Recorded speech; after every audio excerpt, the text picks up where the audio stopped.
এবারে স্মারক প্রদান করে রাকিব বাহিনী দখলে খেলাধুলার মাধ্যমে নেতৃত্ব বিকশিত হয়, খেলাধুলার মাধ্যমে দেশপ্রেম উজ্জীবিত হয়, খেলাধুলার মাধ্যমে ভ্রাতৃত্ববোধ হয়, খেলাধুলা আপন করে নেয়।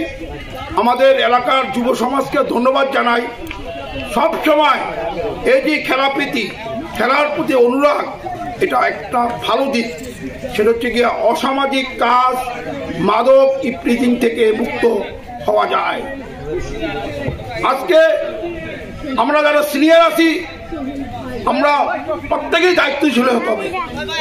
এলাকার যাতে কোনো অস্থিরতা না হয়, এলাকায় যাতে অপরাজনীতির শিকার না হয়, দলাদলি না হয়, কোন্দল না হয়, আলাপ আলোচনার ভিত্তিতে কোনো সমস্যা থাকলে সেটা হবে, আলোচনার মাধ্যমে সমাধান হবে।